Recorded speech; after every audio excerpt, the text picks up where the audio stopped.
everybody, and welcome back to another episode of Absurd Arguments, a podcast where two friends talk about things in an argumentative fashion. But today, like every December, we are coming together to discuss atrocities in the film industry.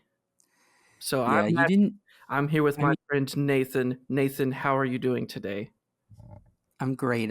I thought you were going to forget that I was here. No, I You were will just not. gung ho talking about our atrocities. Hey, man. I mean the atrocities we've witnessed, I guess. Indeed. But it is officially Christmas time.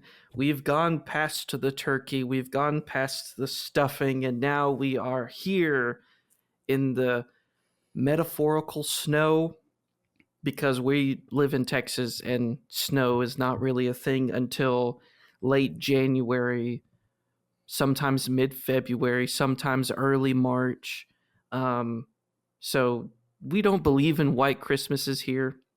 So we have to go into cinema in order to get that real good feel to it. So, Nathan, I have a question for you. Sure. What are some of your earliest Christmas memories? I mean, I don't have like a ton of Christmas memories. But the biggest standout was the one where I got a PlayStation. Ooh. I had asked my parents for a Sega Genesis because it was cheap and it had Sonic the Hedgehog, my favorite guy. Mm. And my parents, actually, my dad was like, when they were shopping for it, he goes, "No, let's get him a newer console." And he was torn between a PlayStation and a Nintendo 64, and he just didn't like the Nintendo 64 controller, so he got me a PlayStation. Hmm. They made it into a weird like scavenger hunt, so I Mm-hmm. follow these clues all around the house to find this big present. Okay, that's actually kind of fun. I'm not going to lie. Real memorable. So one of my first and fondest Christmas memories. What about you? I remember in the year 2000, we survived Y2K. Of course, I was but a child and could not comprehend the possible computer overlords taking over the everyday life of the American. But I do remember in the year 2000, there was a giant freeze all across Northeast Texas where I lived, and maybe across all of Texas, much like the one that happened a couple years ago. And we were out, we lost power around Christmas. So I can remember the tree just sitting there, unlit, the present sitting there with no sparkle, no shine, and we're all very cold. That is probably I my earliest Christmas memory. I like to think that your parents were like, "Sorry, Matthew, we've got to burn up this sweater we got you for Christmas. We really need to make a fire to keep us all warm." True, dude. They go through all the kids. They're like, "This present's got to go in the flames. Sorry, we need to stay warm and survive." Yep. But that kind of takes us into the movie we are going to watch. The setting is that of a distant memory of a man who is searching after his long lost love and the memories that he held on to for 17 years of his life. Oh yeah, And we are going to talk about the wonderful movie called A Royal Christmas Ball. a cinematic classic. A cinematic classic. Emphasis on the sin part of cinematic. Nathan, we are going to do something different this year. So would you please explain what we're going to do? Yeah, so the last couple years, Matthew and I have watched different movies, and we've made the episodes super long that way. Uh, This time around, since we're watching the same movie, we're going to do something a bit different where Matthew has watched the first half of the film, and I have watched the second half of the film. Mm-hmm. So he's going to tell us what happens in the first half. I'm going to tell y'all how it ends. And before each of us do that, the other's going to try to guess how it begins and how it ends. And we'll either see if we get it totally right. Um, for me, I had to my watch of the film, I had to infer a lot. It took me forever to figure out the characters' names, and just from throwaway lines, um, there are certain things that make me wish the movie had started a certain kind of way. So Uh-huh. we'll just see how it goes. Yes, and so to kick it off, Nathan, you've seen the ending of the movie. Yeah, And so we are going to start off with talking about how you think the movie began, and then I will correct you with how it actually began. But before we do that, Nathan, let us ring in a royal Christmas ball as we cue the music. yeah. I hope it's like a jingle bell flavored thing, like handbells or something.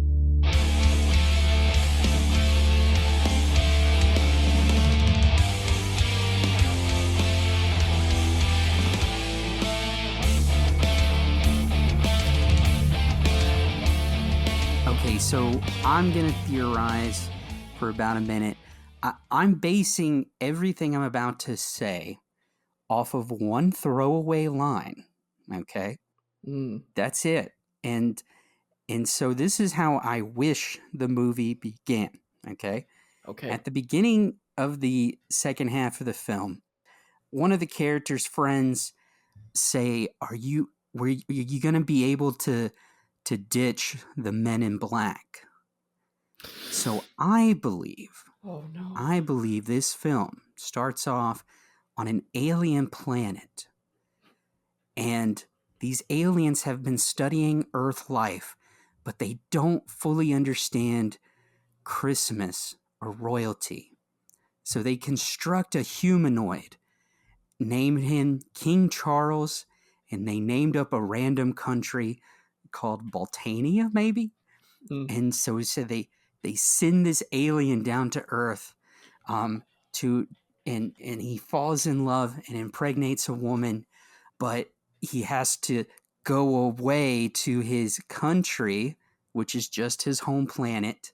He really is in love with Tara Reid and the Allison chick, and so he comes back and he has a royal band of alien humanoids who pretend they're also from Baltania, and so they dodge Will Smith and Tommy Lee Jones as the Men in Black oh, for the first half of the film until they're able to settle into this romance stuff as he reconnects with the human woman he fell in love with. That's what I want to believe. oh, Nathan. That would make so much sense. There are so many inconsistencies with that movie to where you actually made those inconsistencies make sense. See, And yeah. that's what's frustrating because that has the only thing you got right was the fact of the characters. You know the actress's name. That's interesting. Um Oh, Tara Reid has such a great voice, dude. She sounds like a sultry smoker. She's a uh, perfect lady. but the biggest part you got wrong is that the fact that there are no aliens. But Yeah. almost everything else is correct. The acting makes it seem like these are aliens in humanoid bodies. I mean, the guy who plays King Charles, he has these really bright eyes. I don't Oh, know. they're piercing eyes. Oh They're my piercing gosh. eyes. Like I was just like, he's got to be an alien humanoid. Yes. So, um, got pretty close. Obviously, you're going to hit a lot of the things that are make sense. So let us kick off. Nathan, I have written. Let's see. I've written a novel again. Obviously, I mean, as long as you give me opportunities to chime in every now and then, we correct. should be fine. You Indeed. know? So I have 9 paragraphs, and each paragraph is written after. I don't know if this is in the second half of the book as much, but there is one transition that goes through the entire first half of the movie, at least. And it is the same poorly animated storybook opening with like a sparkle effect following the cover. Yep. Did that happen in the second half of the movie? Yeah. Not all the time, but for big scenes or whatever, it would be this animated book, and it would open up into the scene. It really confused me the first time I saw it. Nathan, that happened in the first 44 minutes. It happened 9 times. It happened That's great. 9 times in the first half of this film. So every paragraph I have is centered and is broken up by the storybook opening. Yeah. And just a quick heads up before we get into it very quickly. I watched this movie, the first half of this movie, twice. The first time I watched it, I paused it a lot and took notes. And the second time, I watched it straight through without pausing. Nice. So this is the beginning of a royal Christmas ball. A book opens to show a giant mansion. There's a Christmas party that's happening, and a man and a woman are seen dancing together, staring at the camera for far too long. The narrator also talks at a slow pace with at least 2 to 4 seconds between every line he reads. Oh my But of gosh. course, this is the end of the movie, and we rewind back to the beginning to the big city of Los Angeles. Nathan, I already know the ending to the movie. Okay, good, because I'm glad you said that, because I was going to say I kind of know the beginning. Because near the end of the movie, they have a flashback sequence that shows Oh, scenes that shows scenes from the first half of the movie. that's so bad. Yeah, Oh. it was great. Anyways. Mm-hmm. A teenage girl named Lily and her mother are seen going Christmas tree shopping. At this Christmas tree farm, all of the trees are fake. Nice. They're all fake, Nathan. And would you like to know where this Christmas tree store is? Trader Joe's. No, it's outside. They put up fake trees outside to sell them. Yeah. Which means if you So buy one, you have to put it back into the box and then take it out again. only in LA. I'm Only telling in you. LA. That's what I'm gonna say. Anyways, Lily and her mother decorate this tree that they bought with the many ornaments that are handmade, a Christmas tradition that the mother and daughter do every year. Lily was homecoming queen, and she also does ballet. This is shown through a quick little pan through her room, and I'm just writing this down because it might come up in a future scene. So the storybook animation that was seen in the opening is now reused to reveal inside of a mansion, which is the same mansion that we see at the opening scene of the movie. The owner of this mansion is King Charles of a small unnamed country, which, as you said, is Baltania, but that is not revealed until much later. Oh, okay. So Charles is about to go to the state of California to meet with investors dealing with tourism to his small country. It is revealed that he attended university in California 17 years ago, and this fact is repeated 4 times in the first half of the movie. The fact that he was in Los Angeles 17 years ago at university, that is repeated 4 times. Well, I mean, I hope you got it down after like the third time, dude. I had it after the first time because I'm not a moron. Okay. So his wife, the queen, had passed away about a year ago, and he is now getting ready to begin the search for a new queen. Good for him. Get Yes, back out there. I know. The exact same book transition happens again. This is now the 3rd time to reveal a camera shot of a car going down the street, looking up at the palm trees above to signify the fact that you are in California. Almost every single person in Charles's group has a different accent, which is hog wild. That is why Yeah, the it's funny. humanoid idea, it makes so much sense, because King Charles does not have a British accent. I don't know what kind of accent it is. It's like It's like vaguely British. yeah, it's like he's from Southern California who heard a British person talk once, and he based Yeah. his entire character off of that.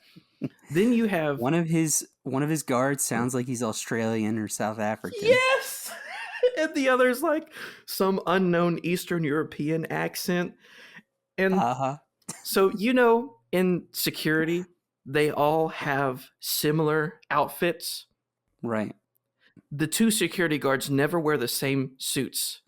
They're always wearing No. different suits. Every time you see them, one is in a black suit, one is in a blue suit. Yep. They're very complimentary. Oh, it's so bad. And then the 2 British ladies that are with Charles they are, like I said, they're British. So let's see.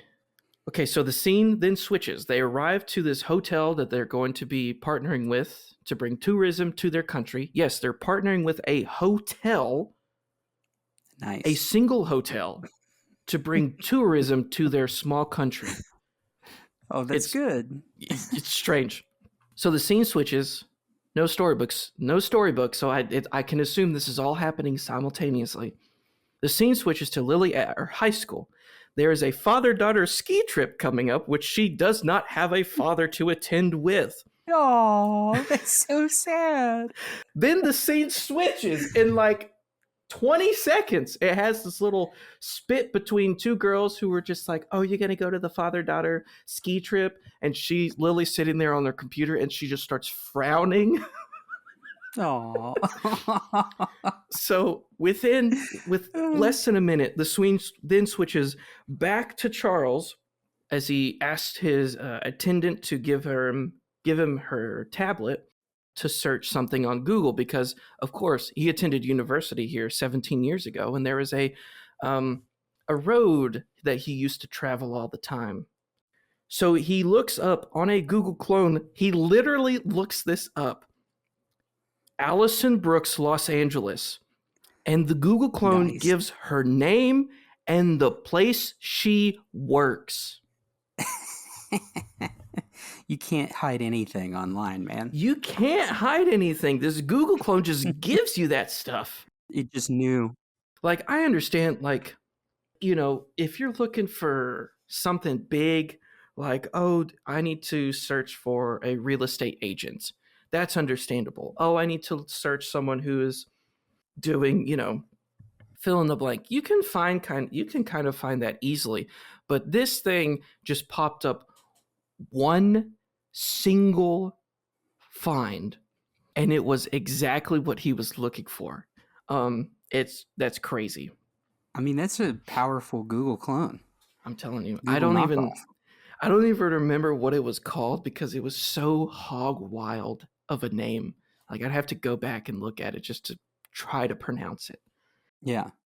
Anyways, the storybook transition makes its reappearance with a look back at Lily's mother as she is in her office. Now, Lily's mother has a name. I did not hear a name for her until he looked it up on Google. I might have missed it. Yeah. But her name, I don't remember her name ever being spoken in the movie. I mean, I heard her name eventually later on, because I had to just listen out for this just to figure out who people were. But Right. yeah, her name's Allison. Yep. So at Allison's work, her coworker is going on a matchmaking date that I can only assume was done through an online service. And she tries to get Allison to come with her, but Allison rejects her coworker's plans. Now her coworker, is her name Ava? It is. Okay, yeah, I like Yep. Ava. All right. Now we're back at a storybook transition. Literally a scene lasting of about a minute and a half. We're already at another storybook transition. I swear, Matthew, I'm glad you're catching on to this, because honestly, the second half does this all the time. They'll do like a snippet of a scene for 30 seconds, switch to a different scene for 30 seconds, then go back to that initial scene. Like, this happens all the time. It's like the fastest scene It switches. like It's insane. it took me about 2 hours to watch it, take notes, and then go back and do it again. So the Oh second time I'm gosh. watching this, yeah, I told you I took notes. The second time I watched it, I was like, we're freaking flying. We're like Max Verstappen going on a F1 course. We're just hitting everything as fast as we can. So Charles then goes on a little drive, and his European and Australian bodyguards get in a black, like SUV, Cadillac, whatever, the big old thing, and they're following him in his sports car of a Maserati. Oh, Now, nice. Maseratis are nice cars, but when you say a sports car, I don't think of a Maserati. Why not? I do. I mean, someone might. I just found that kind of interesting. Which again, he I mean, mentions it's that pretty exotic. I do think of it as an exotic car, so I think it's French. it's still it's exotic. Anyways, future Matthew will tell me if I'm right or wrong if it's French. Future Matthew here, get off my back, gearheads. Nathan will tell you the answer later. I'm just coming in here, so stop typing your comments, stop writing, very mean emails.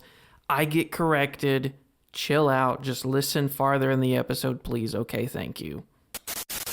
So what he does is he mentions again that he went to university here, and he's just going on a little drive. I'm telling you, he keeps bringing this up. It's so annoying. So He's fixated. he really is. He has to remind people that he is human.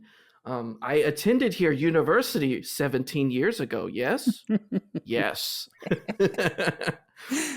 It's like, okay, buddy, I can't tell if your English is bad or good. You keep repeating the same thing. Oh, apologies, mine. He reminds me of this time. I work at a school with a lot of international students, Mm-hmm. and we were on an outing, and we went to lunch somewhere, and this one kid from Ukraine, he was sitting at my table, and every time any of us would be sharing a story or just talking, he would go, "That's crazy." He must have said it at least 20 times. We couldn't tell if he was being sarcastic or if his English was just bad and it's That's all he beautiful. knew. Anyway, continue. I'm sorry. So Charles eventually loses his bodyguards as they are stumped in the atrocities known as LA traffic.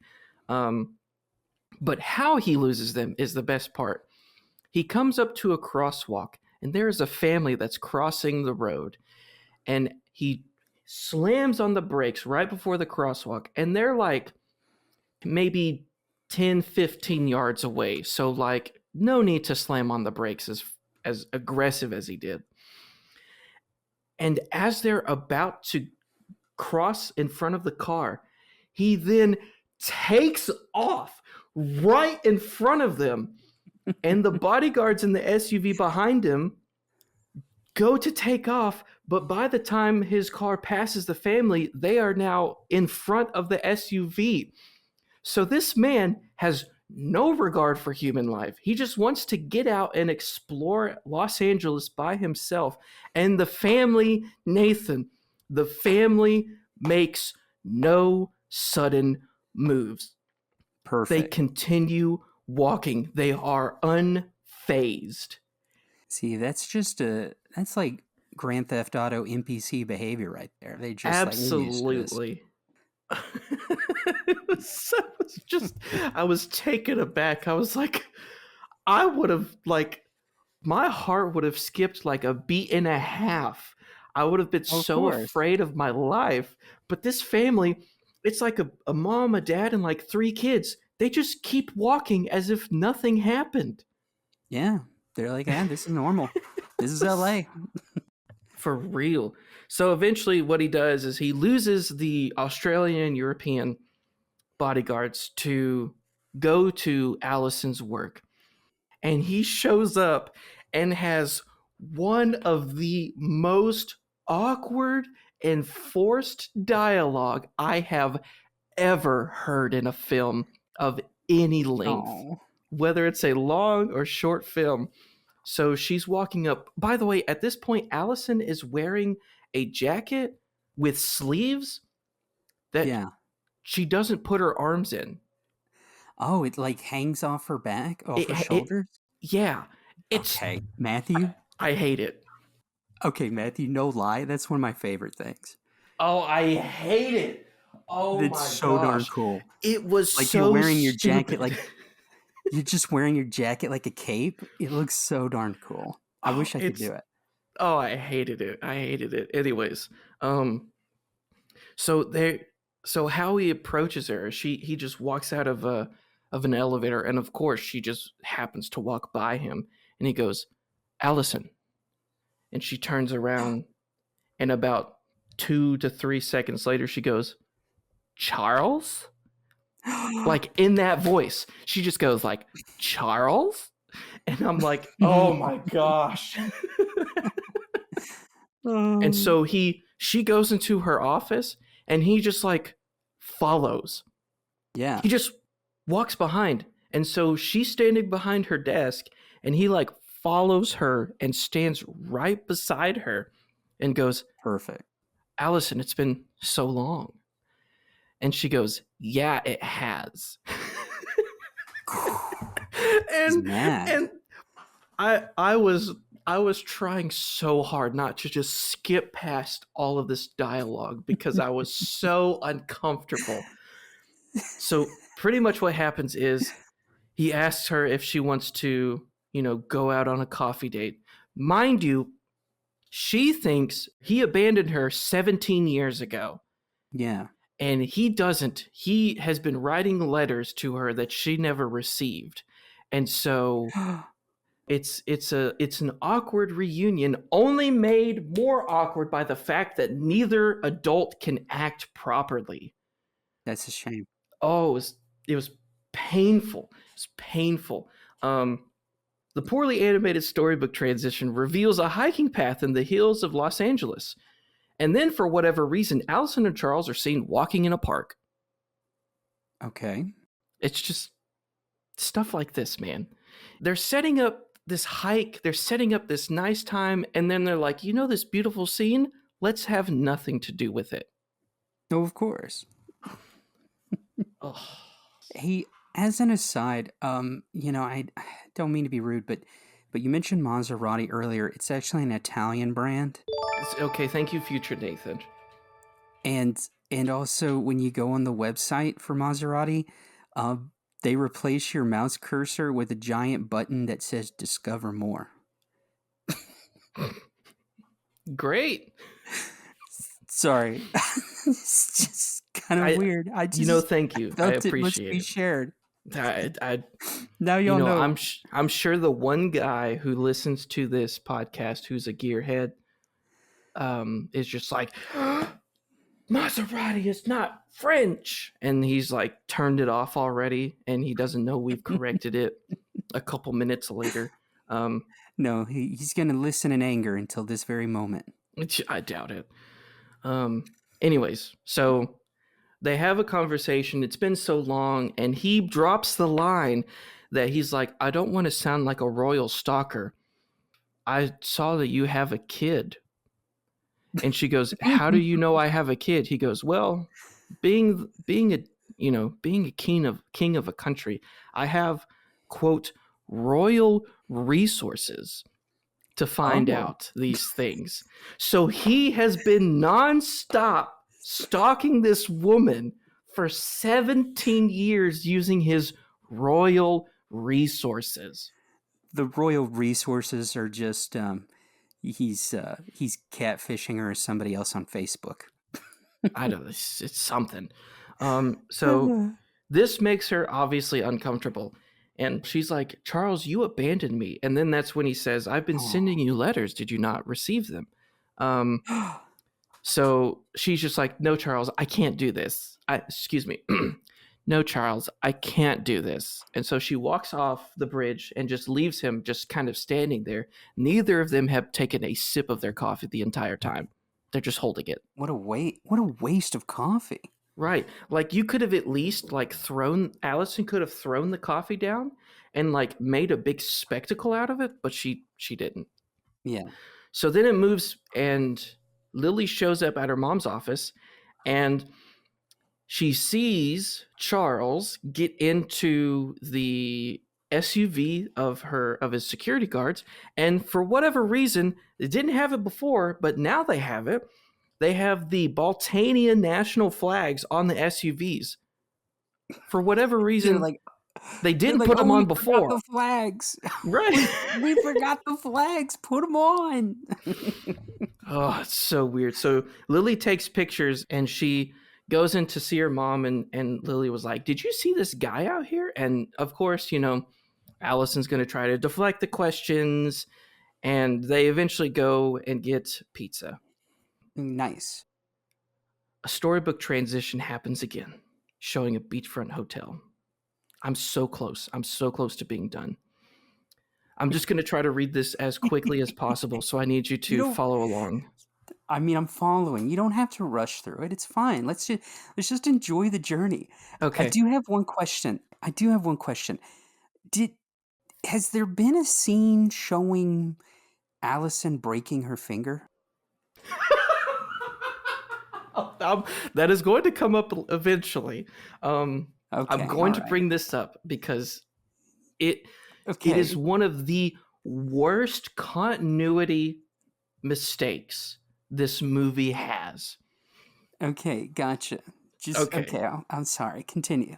Yes, no, that will come up eventually. Like the flags, that's, whatever. But the broken finger is the biggest plot hole of this entire movie.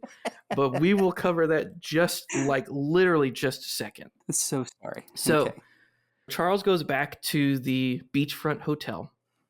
And his secretary says that he should try to forget about Allison since she has moved on with her life, but Charles cannot.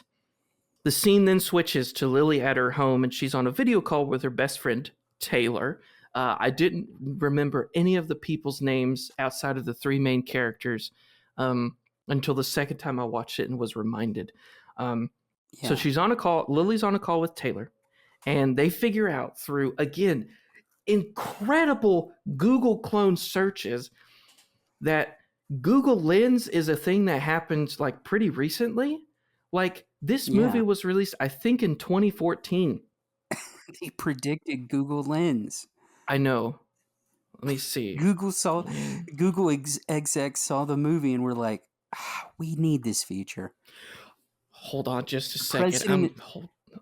The president of Google was watching this dumb movie with his grandma and she's like, why don't we have that feature in your search engine?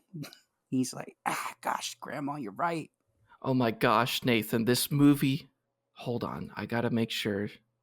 Okay. No. Oh, okay. All right. So this movie was released in 2017. Google Lens initial release date was October 2017. So someone had like insider knowledge to Google Lens and That's eerie.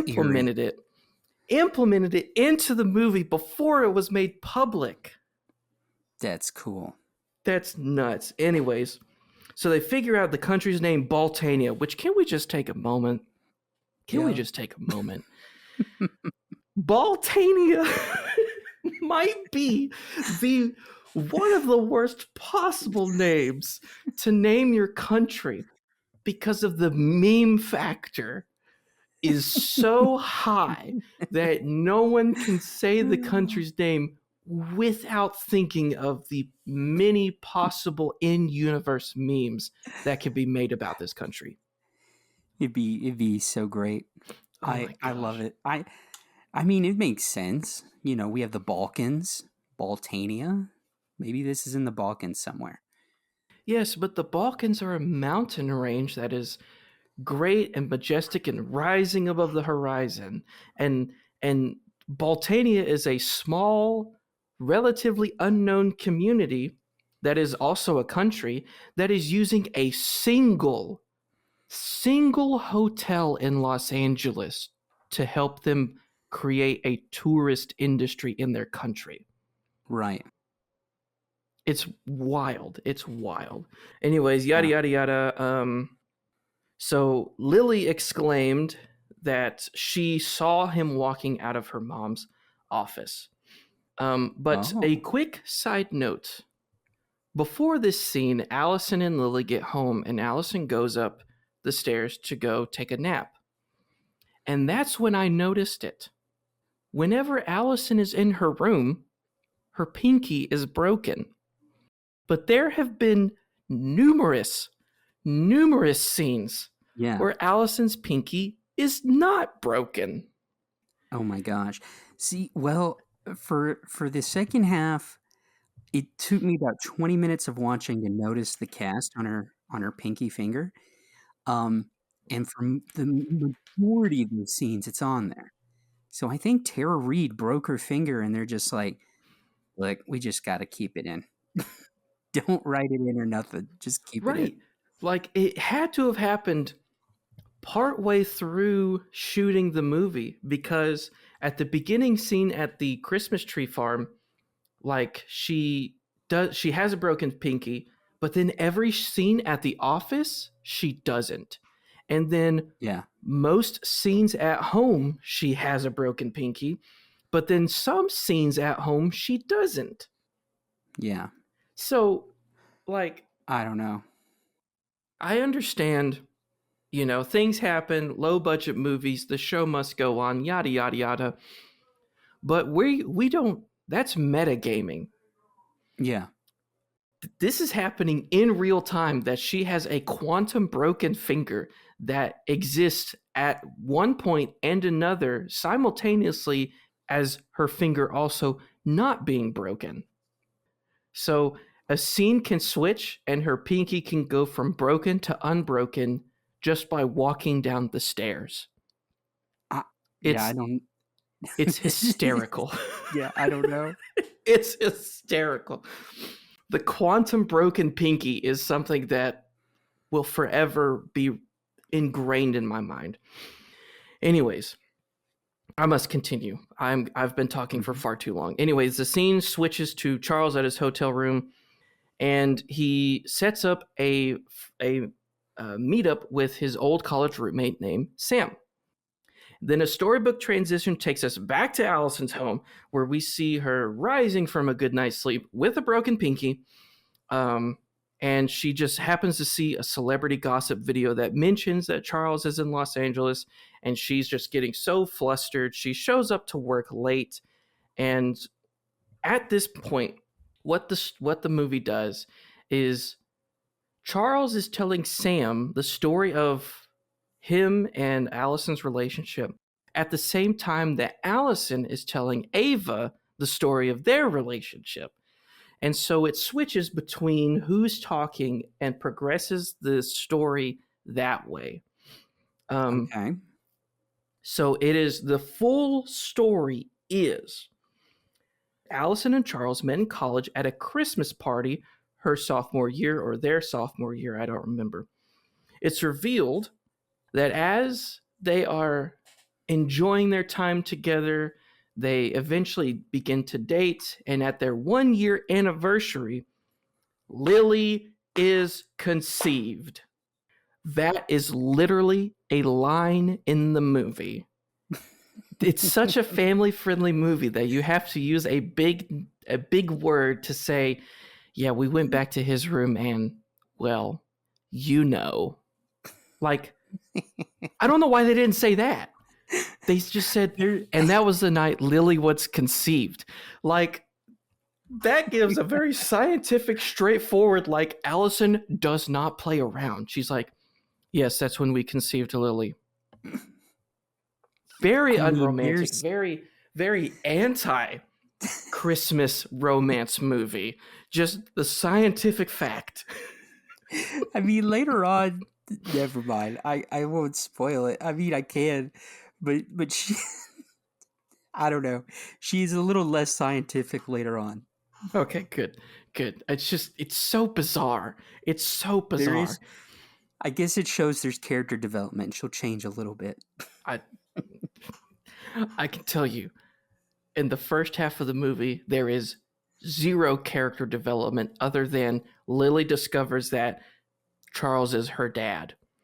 And after this happened, Charles had to go back to Baltania during Christmas break, and he discovered that he is now going to be engaged to the Duchess, of whom he does not love, who was his wife, and then she passed away a year before the movie began. Yeah. And so the secretary, I think her name is Rosa. It is. It's Rosa. Okay, she goes to Allison's house. She literally physically goes to Allison's house and tells her, I'm not leaving until you write a breakup letter. Oh. And so this is the note that Allison writes to Charles. You lied to me. I never want to see you again. That's it. That's brutal. That's it. Again, so scientific, so calculated, no emotions. It's beautiful. So now, wait, let's just hold up a second. Okay. Now, is this all being shown in a flashback, or are they just recounting it? They're just recounting. Do you think they have the Oh. budget to make a flashback? Yeah, you're right. This is the art of tell, don't show. It's what makes movies like this so beautiful. So anyways, Sam calls Allison's office and sets up an appointment to be at their Christmas party, and the location and time of the Christmas party is never once mentioned. But I can only assume in the second half of the movie, everybody knows exactly where to go at exactly what time and shows up there punctually. Of course. And then Lily starts to have a quick fashion show with Taylor to figure out what she's going to wear as she's going to meet her royal father, King Charles. And the first half of the movie ends before the eighth or ninth storybook transition in 44 minutes of of Taylor and Lily in a car driving to wherever this party is going to be. And that is the end of the first half of the movie. Now, great work, Matthew, recounting it. I mean, I'll be honest, when I watched my half, I didn't keep track of the storybook transition. So unfortunately, you'll have to watch it a third time, Matthew, to discover how many there are in all. Brother, I'm going to find that halfway point and just start there, because I cannot sit through that first half a third time. Oh, it's abysmal. It's abysmal. I will say, I think I have the funniest half, and I lucked out. I think I have the best scenes, and I have scenes that I think you would personally love, just how ridiculous they are. But before that, how do you think the movie's gonna end? From everything you saw in the beginning, how do you think it's gonna end? So I think that Rosa is going to try to get involved and meddle into this beautiful romantic relationships that is redeveloping and rekindling through Allison and Charles, and Lily is going to show up there and just ruin everything. Like she's crashing the Mm. party. She's finally going to figure out who her dad is, and it's going to be, you know, everything is happening all at once, and it's chaotic and it's crazy. Someone is going to be like a waiter, and they're going to trip and fall and break something, and someone, I'm pretty sure Lily, she's going to go, oops, I'm sorry. um which also, before we go through, I gotta point this fact out. The actress that plays Lily, Haley Puyos, Okay. on August 1st was sentenced to 5 years probation, 200 hours of community service, and a 9-month alcohol program in connection with wrong way DUI crash. Gosh, yeah, I could It see was that. is so great. I was like, I She's was so trying to annoying. figure out more Well, about the cast, and then I found that, and I was like, I have to say that. okay, now her character's so darn annoying. Like they did make an insufferable teenage girl character. Mm-hmm. So so kudos to them. I wish you were right. I No, wish you were right. Uh, no, you're not like you're like you're not. There's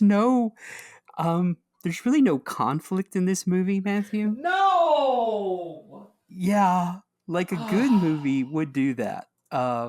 I'm so Like sorry. a good I movie would. was I was thinking, because I'm getting ready for the Yeah, Christmas season. I'm watching all of these holiday classics, and I'm just like, yes, the story progression of a regular Christmas movie. I forgot that this movie sucks. yeah, it does.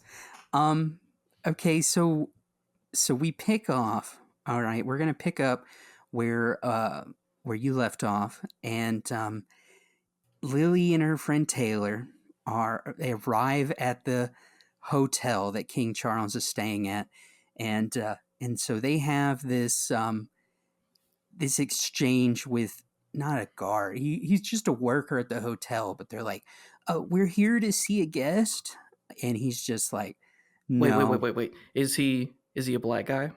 yeah, His name is Marcus. okay."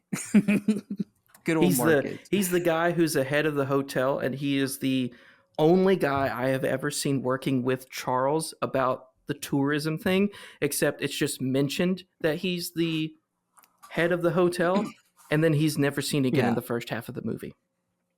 yeah. Well, Lily, and Taylor, they're just like, please let us see Charles, and he's like, look, I can't confirm or deny I have a guest here by that name. Can't let you see him. And then we cut to Allison and her friend Ava. They're in a car, and they're also heading to the hotel. Of Okay, course. and so then we cut real fast to my first look at King Charles. Okay, and he's walking down one of the hotel hallways with his friend Sam. Now, the way he's dressed, he looks like a senior pastor of a megachurch. Mm-hmm. That was my vibe. I was like, this dude's a senior pastor. and and his friend Sam, they're talking about how they went to college together, and how 17 years ago, by the way. 17 years ago, and Sam reveals that, I mean, he's a doctor, but he actually failed biochemistry, and he took it again and got an A minus, you know, and Okay. yeah, he does. King Charles is like, wow, you suck, you know, um, but But this is when that comment that I really got fixated on latched onto, with the whole, are you going to be able to duck your men in black tonight? And Matthew, I swear, when I heard that line, I paused the film and just sat there staring at the screen because I had no idea about his guards or anything. just like, oh my God, I was so Well, that's the confused. thing. That's the thing. One of them wears a blue suit the entire time you see him. So he's not Yeah, even a man in black. no, not really. Um, but then anyway, we go back to Lily, and she's standing there, and King Charles shows up in the hotel lobby with Sam, and that's when she notices him, and I mean, to me, it looked like a teenager starstruck that the senior pastor is looking their way in the megachurch, you know? Um, like, I remember working in a Chick-fil-A once with a girl who was so excited because she talked to the senior pastor Oh that my past Sunday gosh. about something. And I'm Oh like, my gosh. that that's insane. Like, you should be able to talk to your pastor whenever, Right. you And know? But ugh. anyway, so she's about to ask him. She's like, you know, hey, are you my dad? You know, like you could see it on her face, but she chickens out and she goes, you know, I'm a reporter for my school's paper, and I'm Ugh. doing uh, an article on foreign students. Could I ask you some questions? And he's like, sure. And she's like, who did you grow up to be? Who was your girlfriend in college?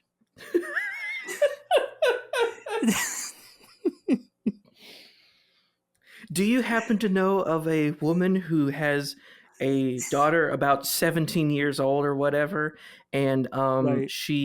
her lover in college abandoned her? Do you happen to know of anyone like that? Now, now, this is the moment before he answers anything. He can't even answer anything. His secretary, his handler shows up, Rosa, and she's actually an ambassador, Matthew. I thought Oh, she was just a secretary too, but she's an ambassador. oh no. Now she has an assistant. Her assistant's real cute. Like, she was my favorite in the whole thing. You know, this Hmm. nerdy girl. But anyway, Rosa shows up and is like, "What are you doing here? You need to get out of here!" And so she shoos off Lily, um, and uh, and ushers King Charles back to his room. See, Nathan, you said there's no conflict in this movie. That is conflict right there. It's just bare. Okay, fine. That's all we're gonna get, Matthew. Really, so sad. Um, and so Lily leaves with her friend Taylor. Taylor's driving back, and Lily's just wondering, will my mom tell me the truth? Will she tell me that King Charles is my dad? And then we cut to Allison, and it's almost like a play by play. She also arrives at the hotel. She runs into Marcus. Marcus is giving her the runaround. They try to be funny because he says things like, "Look, I'm not supposed to tell people that my very important guest is here." And and her friend Ava's like, "Ha ha, we caught you," you know. Yep. But nothing happens. They don't see King Charles. Ava suggests, hey, we could smuggle you in like a laundry cart up to the penthouse where he's staying. And Allison's like, that's stupid. She's like, that's stupid because the Christmas party's in 3 hours. And and so that's when I first learned about the Christmas party. Nathan, Um, very very quickly, would you like to know where his hotel room is?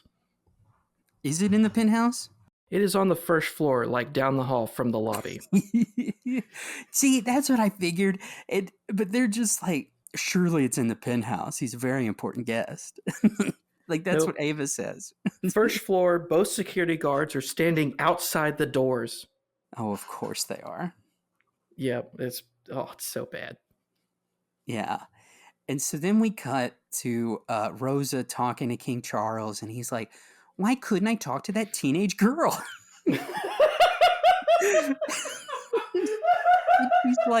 she's like, because the paparazzi is always watching and they will misconstrue anything.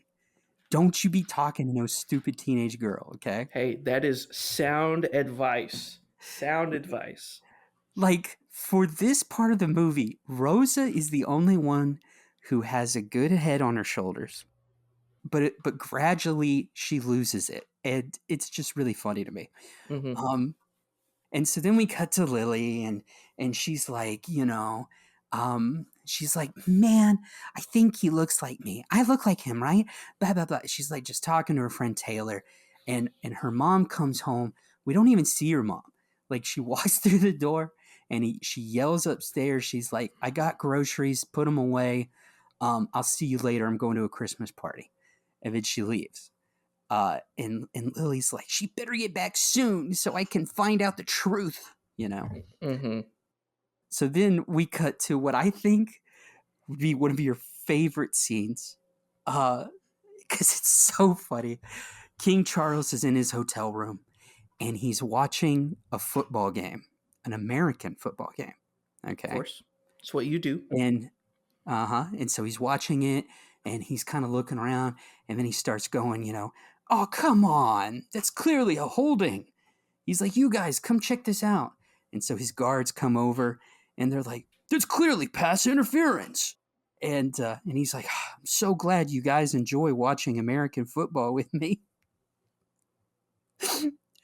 which which every international I know hates American football because Absolutely. football to them is just soccer, Um, and Please tell so me. Please tell me that is just the whole scene. almost his guards are so enamored by American football that he is able to slip out of his room Of and course. he takes off the bathrobe. He's in a suit and he puts the bathrobe onto a Santa Claus. He also has a baseball cap, which I assumed he was going to use as a disguise. But then he goes, I don't need a disguise. So he puts the baseball cap on the Santa statue too. Wait a second. He was just going to walk out in a suit and a baseball cap and call it a disguise? Yes. And then he's like, that's ridiculous. So he got rid of the baseball cap. Oh my gosh. So And so stupid. he meets up with his friend Sam and so they go to the Christmas party, okay?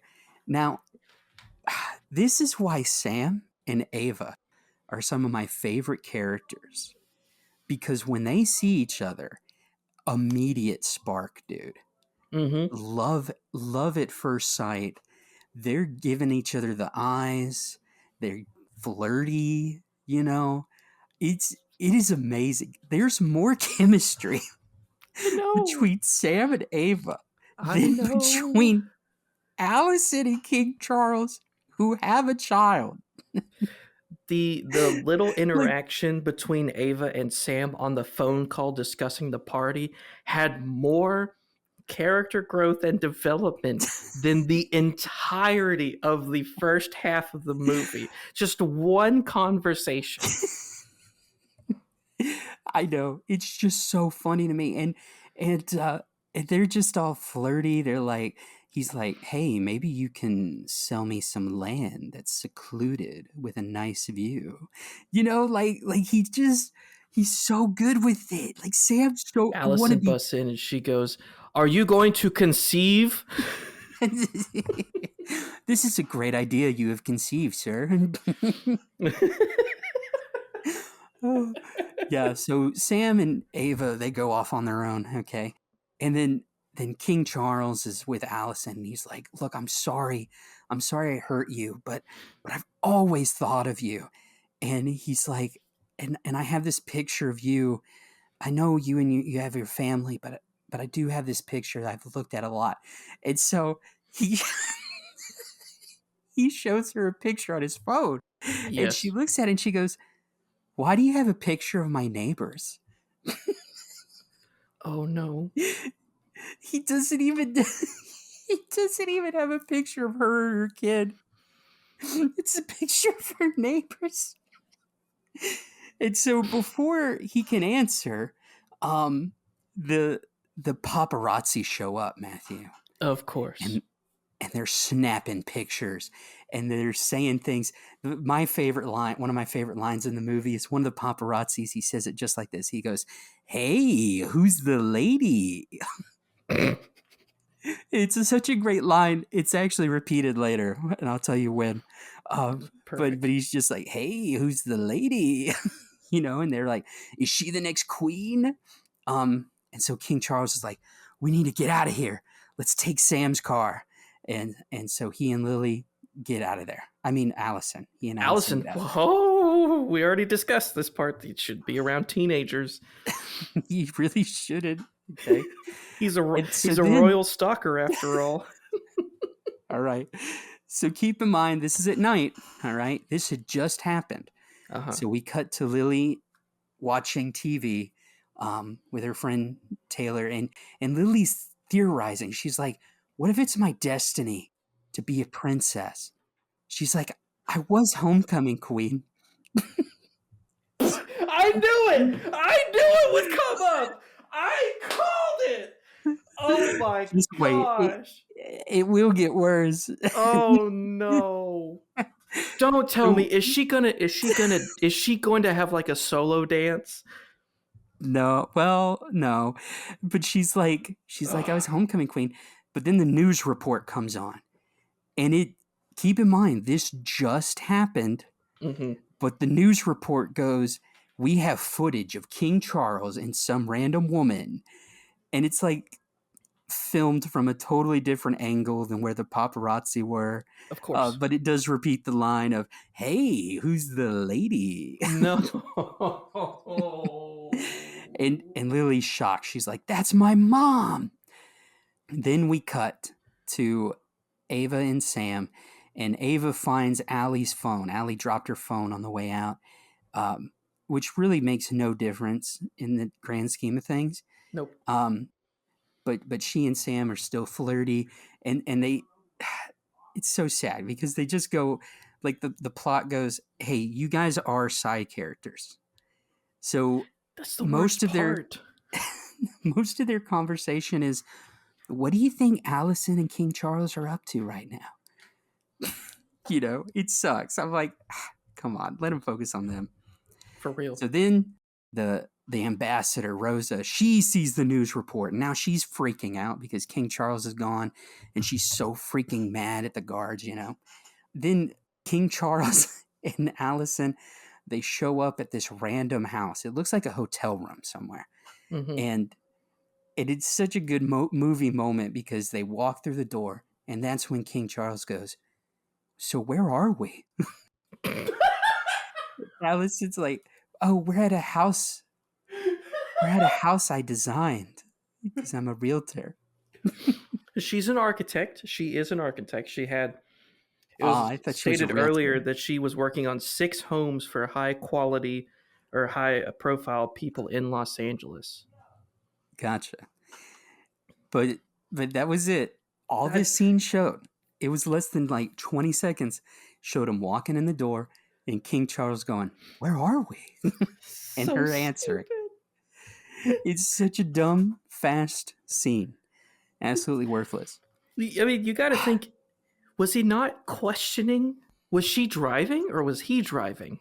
I think surely he was driving. So I she's don't just know. telling him where to go, and he never once stopped to think, I wonder where she's taking me, until he actually got to the destination. Right. It's Right. like that. And It's like that scene in Ready Player One where they're in an elevator in dead silence for 5 minutes. oh my gosh. Yeah, it's pretty bad. Ugh. But then we cut to my favorite couple, Sam and Ava.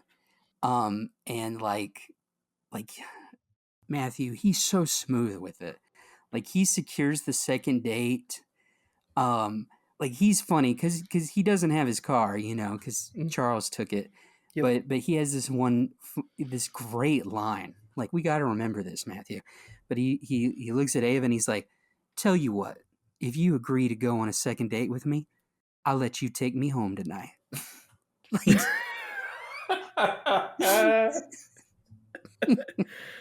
What a guy. Oh my gosh. he's so cool. Like Sam is the best, and she loves it. She just laughs it off, and she's like, "Oh, sure." But of course, the movie can't allow them to just be the best couple. The Of movie course. has them go, I wonder what Charles and Allison are up to, which has been nothing. They've been up to nothing, you know. Mm-hmm. So they see, it finally goes back to Allison and Charles, and they're sitting and they're just catching up, and Charles reveals he did want to marry her, but but Allison had read in the tabloids that he was already engaged. And he's like, I wasn't. You can't believe the tabloids. And he said he loved his wife, but he really will never forget Allison. Mm. And then they discover that Rosa actually broke up. She was the one to break them up. She manipulated them both. Mm-hmm. And instead of being extremely angry, he just is like, oh man, I'm sorry that happened. That's it. Art. It's art. It It, is. such terrible writing is a true art. Yeah. And so this is when it gets great because he's like, I know you're married now and it's okay. But she's like, no, I'm not married. And he's like, oh. And he's like, but I do have a child.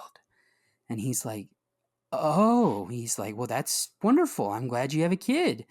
And she then looks him in the eye. And this is where she gets a little unscientific, Matthew.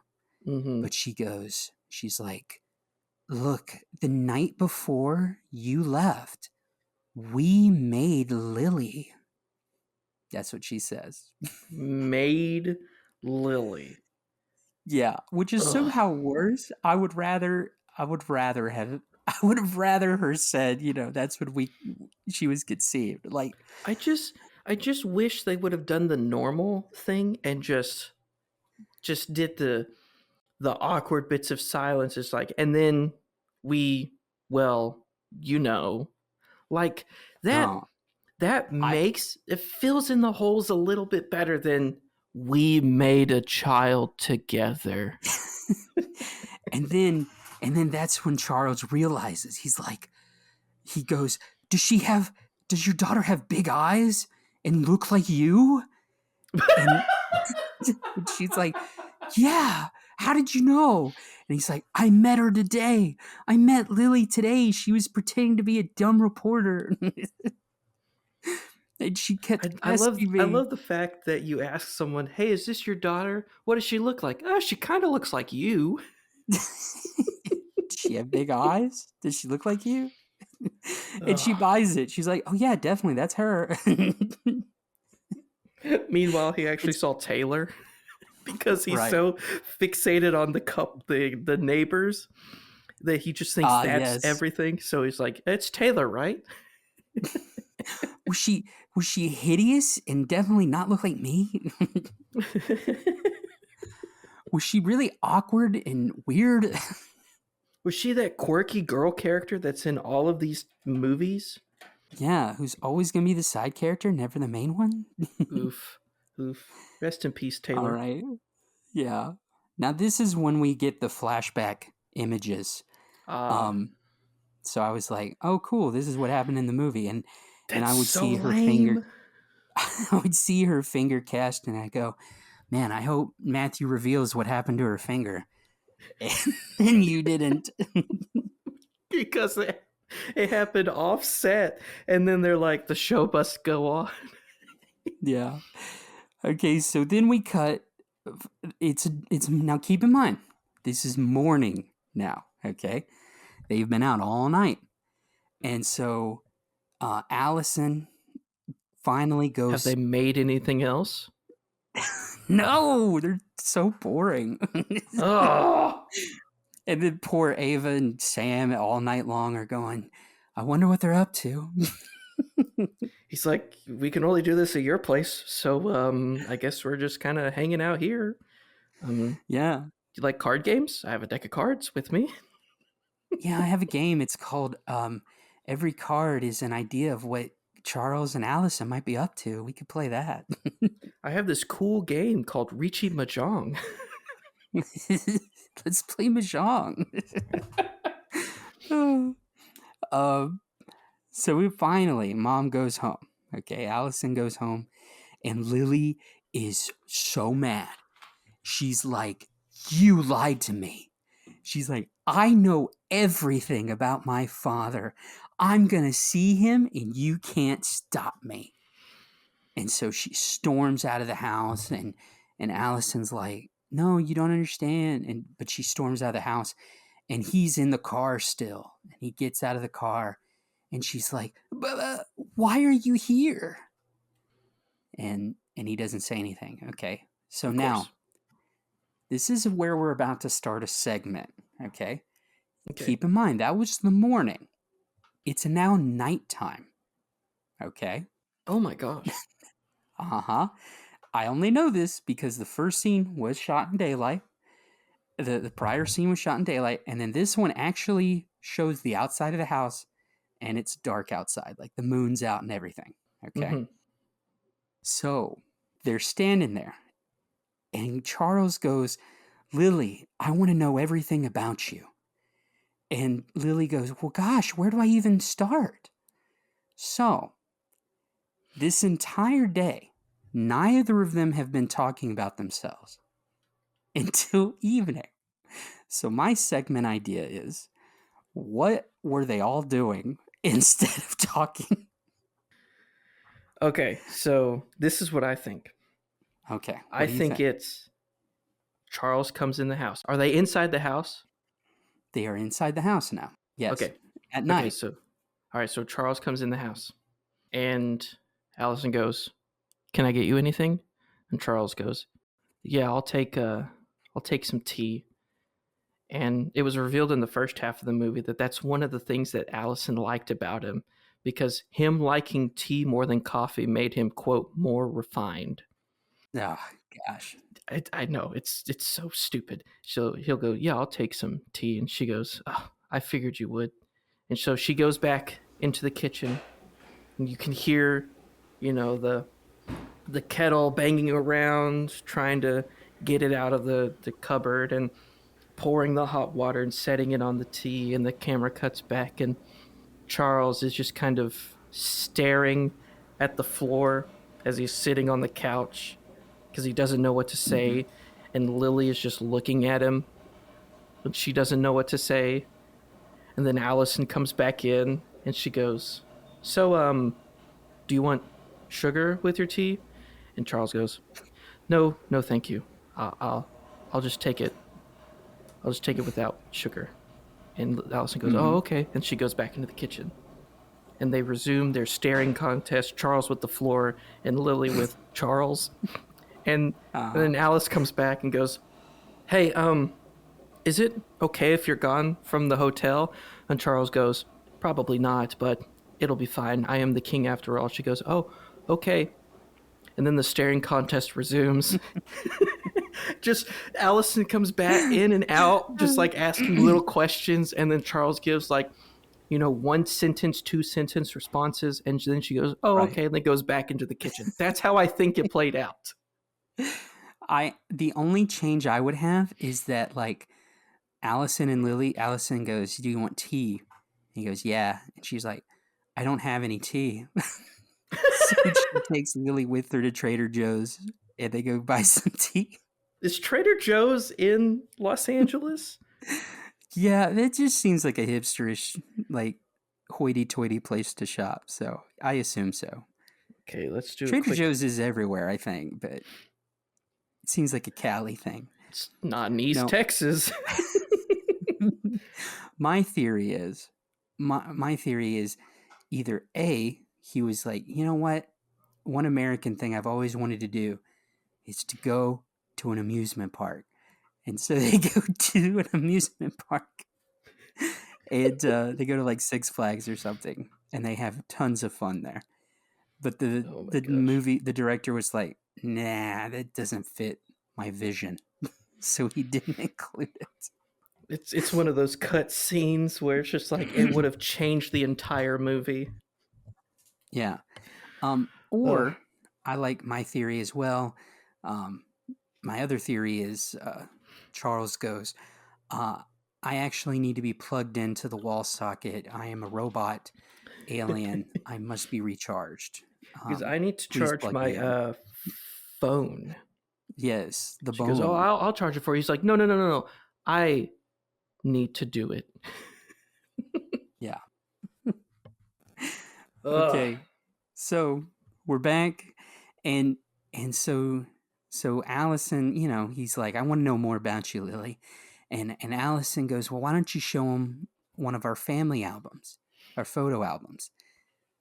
Matthew, she shows him something way better.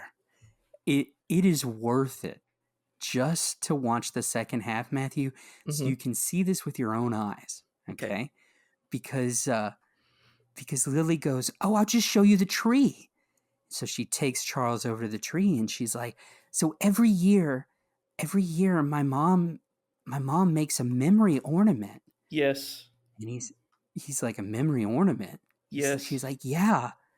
And she's like, it just records the best thing that had happened this year. Yes. And so, dude, what they had done, instead of having somebody paint an ornament, they they have like superimposed a picture onto the ornament, but to simulate paintbrushes, like paintbrush strokes, Mm-hmm. they have covered the pictures with lines, but it makes them look like they have wrinkles. So so it has It's pictures a of, freaking, it's the quantum broken pinky. It brought back a picture from the future when Allison yeah, was going down the stairs one time, and this was the picture. It was them as an old couple just together. exactly. It's just it's terrifying. It's hideous. Um, there also was apparently one year where uh, Lily had ditched her blanket, her safety blanket, and she found a metal whisk, and so she would sleep with that all the time. What? Yeah, she's like, I was only 3. What did I know? You're an idiot. It's That's what I insufferable. know. There's one year when she was 6 years old where for 3 months straight she wore a princess dress every single day because she Foreshadowing. wanted to be a princess. King Charles, as soon as she's done, he already looks like he's sick and tired of being around this little brat. Of course. You know, it. And so the big, you want to know the big event for this year so far? Was it the fact that she didn't get honor roll um on her report card?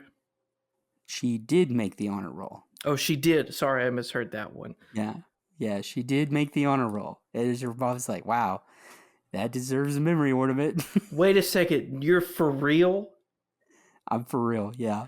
That I made thought it. that was I thought that was a throwaway line at the beginning of the movie. It's like, oh, No, you made honor roll, and then that's when Lily was like, "Well, you're designing a million homes," and Allison goes, "Well, it's only 6." And I thought it was just a throwaway line, like that was going to be the ornament. It's really that she made honor roll. yeah. And No so Lily's like, shot. we need to change it. We need to change it this year. Something better happened. King Charles showed up back in my life. My dad came back from getting milk for 17 years. And so the King Charles calls his ambassador's assistant, my favorite girl. He I think her calls her name and is Lorraine. Lorraine. He calls Lorraine and he's like, "Hey, don't tell the ambassador I'm here or the guards." But when he cuts to Lorraine putting him on speakerphone right in front of them all, It's beautiful. and he's like, "Look, I have a velvet bag in the drawer of my dresser. I need you to grab it for me and come to this address."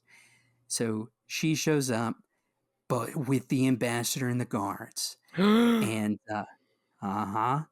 And so he ushers them all in and he's like, let me make introductions. He's like, you know, Allison. And he's like, and this is the girl you turned away at the hotel. And Lily's like, yeah, how dare you, you stupid witch. You Whatever. know? And so he reveals, he's like, look, ambassador, the girl you turned away is my daughter. And the ambassador, who's been the smartest person in the movie so far, doesn't say anything like, we need a paternity test. This is clearly a scam. Are you seriously going to believe this woman, this Mm-hmm. random woman? she goes, I I had no idea. I had no idea she was your daughter. Please. She's like, I'm so sorry. And she's like, I was just trying to protect you, you know? And then she adds, okay, so she's clearly referencing the breakup between Allison and King Charles. This is when Lily becomes insufferable to me, okay? Well, she's been Because, that way most of the movie, but yes. yeah, but the ambassador goes, look, you know our constitution. A commoner can't become a princess. And Lily immediately thinks she's talking about her. She instead of her mom, you know. And Mm-hmm. Lily's like, she's like, I don't see why I can't be a princess. She goes, I mean, sure, that was my dream forever, but the better dream was to reconnect with my dad. You Aw. know, it's like, liar, you want to be a princess so bad. So Charles takes the velvet bag from Lorraine and he's like, this is actually a piece of jewelry from my mother, your grandmother. I want to give it to you. And he gives her this emerald necklace, you know. And Lily's like, could you please come to the father-daughter ski trip with me? Yes! That scene lasted like 20 seconds. Oh my gosh. That's the dumbest way to bring it back up. Holy cow. Yeah. It was beautiful. It was amazing. Um so yeah. So now he's like, of course. He's like, we definitely I've skied so much in Baltania. So of course we can go, you know. And he's like, do y'all have your passports? Because we need to go. And so Sam and Ava then show up right then. Oh, And good. Oh, and good. Lily's I'm friend glad they showed Taylor, up. yeah, Lily's friend Taylor shows up and he's like, you know, y'all got passports? We're gonna go back to my castle, you know. But before they go, um, Lily and her friend Taylor, they're like sitting on the stairs and they're comparing the tiara from Homecoming to the emerald necklace. And the Taylor's just like, you know, the emerald necklace seems like way more important. And Lily's like, yeah, I guess you're right. And so the ambassador shows up and she's like, I need to talk to you. And Lily's like, okay. And the ambassador, this is my personal favorite line in the movie, but Okay. she's like, what's with the tiara? And Lily says, well, it's you know, it's I was homecoming queen. This is a silly American thing. And the ambassador looks gobsmacked. And she looks at Lily and she goes, wait, before you met Charles, you were royalty? No way. She says it No just like that too. freaking Like the way. ambassador's become the dumbest person in the movie. Oh, Like, dumber than Lily. oh my gosh. And so then it cuts to they're at the castle and and so this is the mansion you saw at the beginning of the movie, I think. Mm-hmm. And so Lily is talking to Allison, you know, her mom, and she's just loving being at this royal Christmas ball. And Allison's like, look, you know, I'm sorry for lying to you all those years, but I want you to be able to choose if this is the lifestyle you want, you know? And honestly, Matthew, it's like one ear out the other. Like she's been Mm-hmm. wanting to be a princess her whole darn life. For real. What do you think? You know? and and so then it shows oh, and Taylor's there, Lily's friend. Um she's wearing a I'm really assuming she was kidnapped. no, she's like there of her own free will. I doubt it. She's wearing a hideous dress. Like that's the real crime. Um and Lorraine, my favorite, brings these two young boys over. Not young boys because Hello. yeah, she brings these teenage boys over, and she's like, Lily, Lily and Taylor, these are your escorts for the evening. And Lily and Taylor just giggle, you know. Um, and then we cut to Charles talking to the ambassador and the ambassador apologizing again. But the way the camera's angled, it's like Hmm. it's like looking up their noses. Yes. Yes. So you see like the ambassador's nose hairs, you know? I was like, y'all Yes. are really those are wrong. It's Leave it alone. I don't understand that camera angle. It's happened a few times in the movie and I'm like, why are we doing this? I'm now like sitting on the ground looking up at him. Like what is going on? I don't know. Um, Sam and Ava show up. They're there, my favorite couple. Uh, and then Charles goes to Allison. He's like, "Let's talk." And so they go to look at the mountains, and it's just clearly a Yes. green screen thing of a mountain range. It's That was at the beginning of the movie and I was like, oh, "Oh, this is setting the scene to be a terrible film." it's so bad. And he's like, "Allison, I never stopped loving you. I want to start over. I'm gonna fight for you this time." And so they finally kiss. Okay, it Ah, there it is. it's so we're two scenes away from the end, Matthew. We're almost there. Charles Two? gives You mean this isn't the last scene? no, not really, no. Oh my gosh. So Charles is giving a speech to the people in his big old mansion, and he's like, "I know you have heard a rumor of a long lost princess. That's not entirely true." He goes, "Lily is my daughter, but our constitution doesn't recognize her as a princess because she's a commoner. So he says, I want to plead with you all, change the constitution so she can be a princess." So apparently, all of the people of Baltania are at this Christmas ball, I mean, and he's makes pleading with complete them. sense. And so then he goes, it's been generations since we've been able to celebrate this tradition of a father daughter dance at the ball. He goes, Oh, I was a boy. My father was the only child, and he was a man. My grandfather and his father before him. So finally, we have a girl. So I'm going to do the father daughter dance. please, please tell me, like in the background, you see these people like frantically pull out a piece of paper and some pens and they're like making scribbles and they're adding like, but it's totally cool now to add a commoner as a princess. Like they're just, Right. they're rushing to put They're this in the rushing. Constitution. I hope so. But Lily goes up there and she's like, everybody's watching. And it's like, you little twerp, you want this. Like, you like everybody watching you, shut up. you know, Hey, she did get um, the police's attention for a DUI. she did. Good for her. Everybody Yeah. was watching that. And then, so finally she's like, actually, I want to cut out and replace myself with my mom. You can dance with my mom.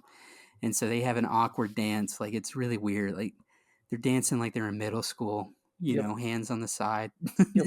swaying. And so we're finally in the final cut, and it shows a Christmas tree, Matthew. Oh yeah, that's right. And This is a Christmas. I forgot.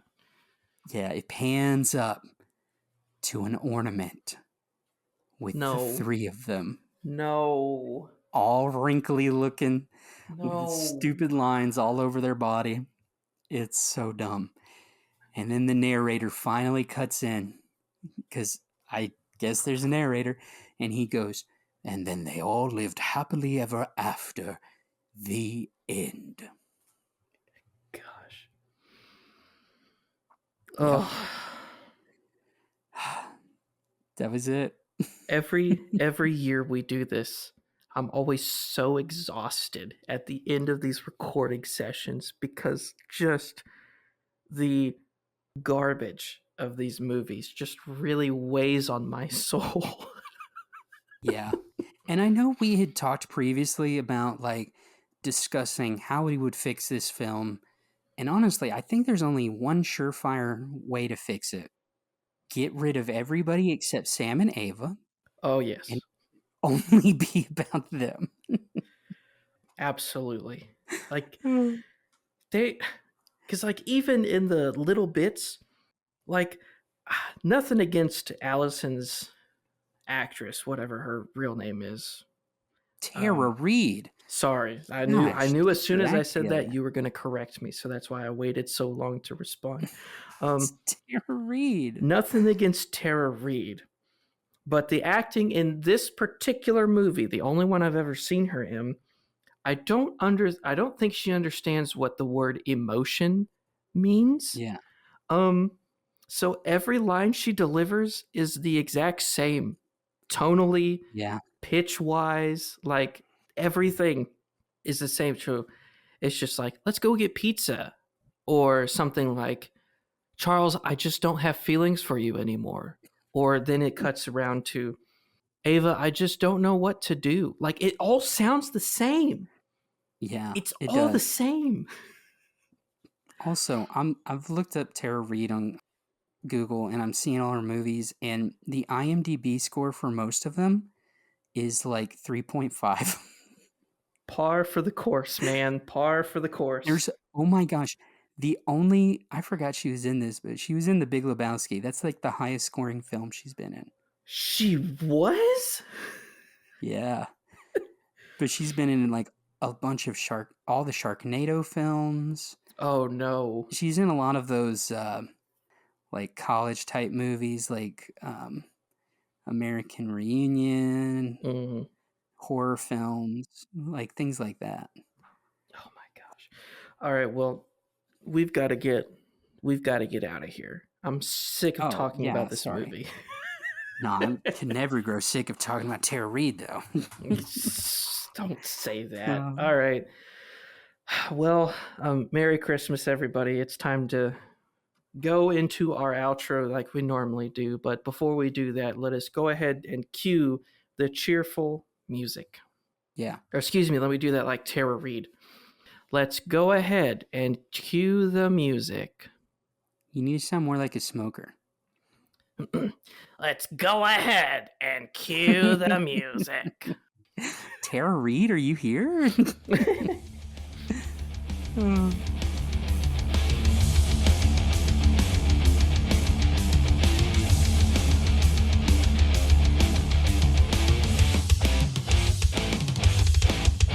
Well, folks, this is the end. We're finally going to be finished.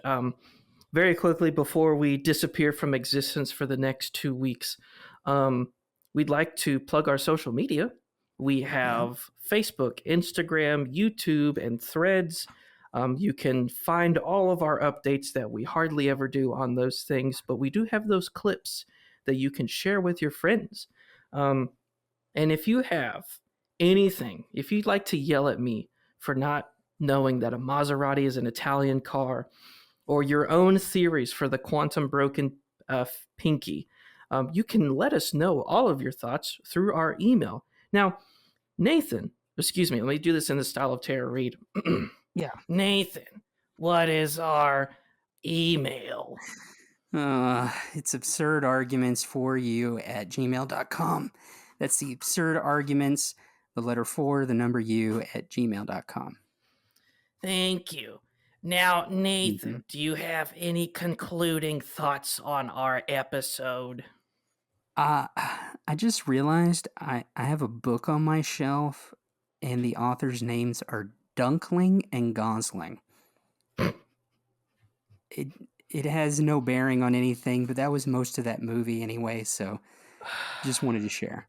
That's fitting. Well, Thank you everyone for listening to Absurd Arguments, and we will see y'all in the next one. Bye, everybody. Bye.